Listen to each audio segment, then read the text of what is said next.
Tonight we're talking The Strangers Chapter 2. Stay tuned.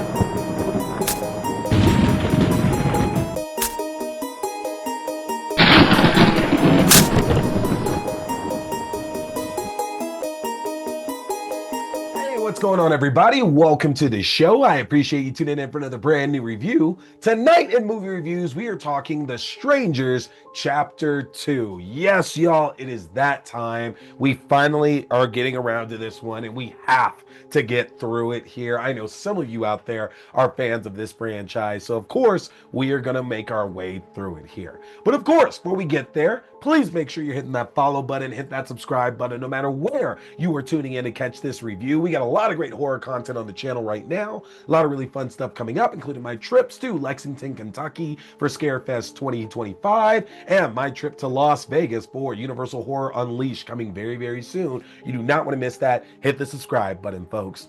But let's not waste any more time. Let's jump right on into things here. If you have not seen the trailer for The Strangers Chapter 2, after learning that one of their victims, Maya, is still alive, three masked maniacs return to finish the job. With nowhere to run and no one to trust, Maya soon finds herself in a brutal fight for survival against psychopaths who are more than willing to kill anyone that stands in their way. And there it is, folks. That is The Strangers Chapter 2. Now, here's the thing about this. I'm going to start off by making this just very, very simple. If you are not a fan of this Strangers franchise, this is not going to be the movie that suddenly is going to change that for you, okay? But like I've been doing recently, we're going to pick out 5 specific things here about this film to point out to you that'll give you a reason to either watch it or miss it completely. The first one, Madeline Petch. Y'all, here's the deal. She is giving it her all in the 2 movies that we have seen thus far. Whatever the script is failing her, if we think the directing is failing her, everything else around her might not be good, but if there is one good thing coming from these Strangers films, it is Madeline Petch's performance. She's doing a great job here as our final girl, our leading lady, making it through the chaos and the carnage, trying to keep herself alive. In the first film, she had to endure her fiance being killed right in front of her and going through her own physical torture.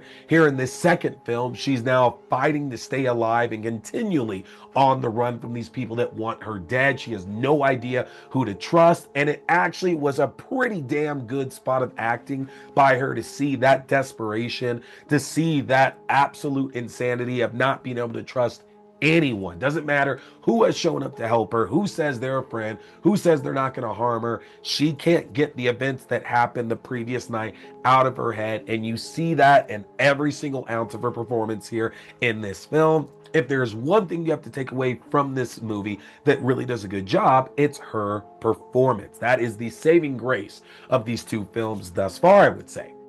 The second point I would bring up is that Chapter 2 is giving us something very unique here in horror, and the fact that it starts right away after the first film ended.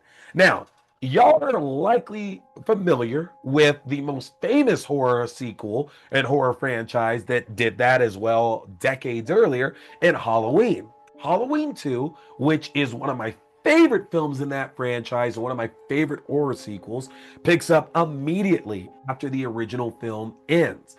And we don't get that in a lot of horror films. We get that in action films at times, but we really don't see that all that much with horror. Halloween 2 being the prime example. Matter of fact, if you know any other ones, you should let me know in the comment section here right now.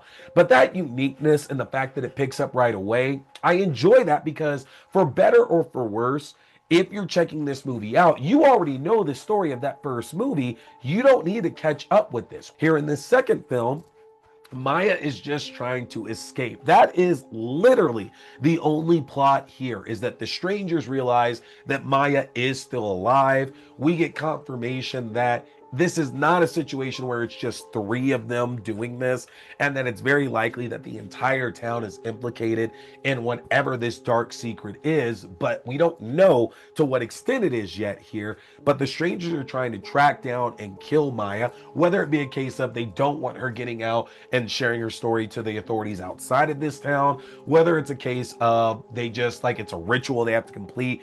We don't really know, but they can't let Maya go. So this entire movie is basically just an extended chase sequence of her trying to get away or ultimately kill the strangers. And again, I can appreciate the film for being that simple. There is not an excess of plot already here. Now, it does try to give us a little information and answer some questions. Like, for example, from the first film, from Pray at Night, from chapter 1, the always question is, who is Tamara? Is Tamara home? That's always the first question when the strangers show up. We have no idea who Tamara is. But here's the thing. How many of you really needed to know who the fuck Tamara was? Because I refuse to believe there is a high amount of you who actually like, man, sure wish I knew who Tamara was. That would fix all the problems that we're having here right now. No, I wasn't wondering that. A lot of you weren't wondering that. That's bullshit right there, okay? So we get that answer of who is Tamara and what that connection is to the strangers. Apparently it goes back to one of the people who is behind the pinup girl mask. As a kid, she killed another little girl named Tamara who ended up kissing this guy that she liked, who we have to assume grew up to be Scarecrow, one of the other strangers. And there's your answer for who Tamara is. I know it's a pretty big spoiler, but trust me, it wrecks nothing at all. Absolutely nothing at all here, folks. For my third point, at least this film is different from the other ones that we've received at this point. I am a huge fan of The Strangers Pray at Night. I would still argue it is the only good film in this entire franchise. And it's not necessarily that it's doing something abundantly different from the other ones. It's just the tone and the pace of Pray at Night is very different from these other films that we've seen. But at the end of the day, all of those other films are basically just about people being in the wrong place at the wrong time. Serial killers show up, and just because they are there, that is why they are being killed. At least in this one, again, like I mentioned, this is an extended chase scene. You are basically getting 90 minutes of Madeline Petch running around this town, terrified out of her mind. Might not be that much more, but it is different from what we've seen in this franchise and increases the pace a little bit to the point to where I'm going to be completely honest with you.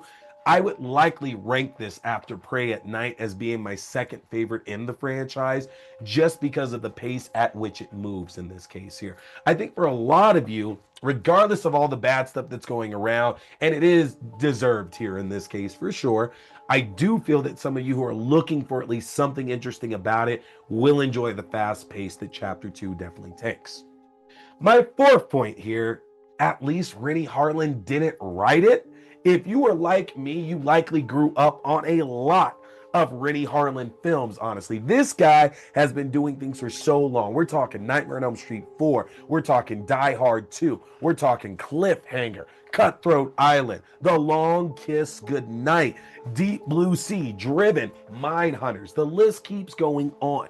You grew up with Renny Harlin the same way that I grew up on Renny Harlin. So, worst case scenario here in this, all Renny Harlin did was direct this film. So yeah, he owns some of the brunt of the badness that's coming out about this. But he didn't write it.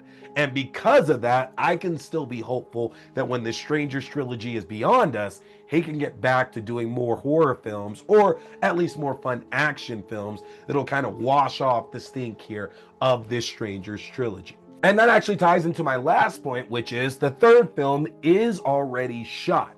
They shot all three of these new Stranger films back to back to back with the idea to release them all very closely to each other. Now, Strangers Chapter 2 got delayed basically by the entire year. I think it was supposed to come out at the beginning of this year, I want to say. It was either beginning of this year or they were all supposed to come out in September of last year. But either way, Strangers Chapter 2 got delayed at this point, and we don't know about this third film thus far. Most people are speculating that there is no way that this is going to end up in theaters, that Lionsgate can't take the risk because these films bombed basically. They're not getting any kind of good critical reception, so it wouldn't make a lot of sense to do that. I don't know if I believe that, though, that it won't get a theatrical release. Thus far, The Strangers Chapter 2 has made about 18 million off a budget of 8.5 million. And to be quite honest, I'd imagine that that budget is actually lower due to the fact that it was shot back to back. That first film, Chapter 1, made about 50 million off 8.5 million here. So again, I don't know if there is more incentive to send this straight to streaming just because of the fact that I don't think that Lionsgate was expecting that this was going to do gigantic numbers. And I can understand the pivot to streaming in order to finish this out and just get it out there. But unless the plan is to release Strangers Chapter 3 legitimately within the next 3 months, which could happen, I have a sinking suspicion that Strangers Chapter 3, if it does hit streaming, could actually hit it either by New Year's or by the end of January. I think that's a very strong possibility if it does come to streaming.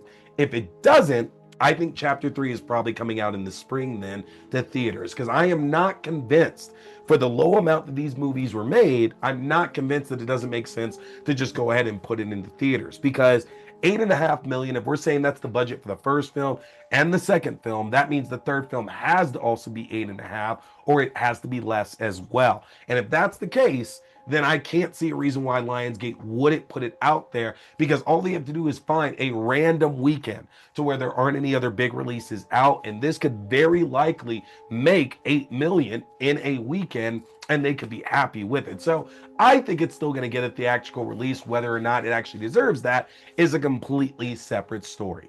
Here's the thing, y'all. The Strangers Chapter 2 is filled with far more of the same. Everything you saw on The Strangers Chapter 1, Strangers Pray at Night, the original film, all of that is back here in Strangers Chapter 2, but that doesn't make it any better. Interestingly enough, there are more deaths in this movie than there have been in any of the other entries to date. Matter of fact, this might have the most deaths just combined. If you were to put together the previous three Stranger films, I think there are more deaths in this one than there were than all three of those put together. So that's some added bonus there. But there's not really any tension. The most tense that this film really gets is a scene in the woods where Madeline Petch's Maya is like sewing herself up and then gets attacked by a wild boar. That's really the only tension that we get in this entire film. Outside of that, it's kind of void of anything that's going to have you on the edge of your seat.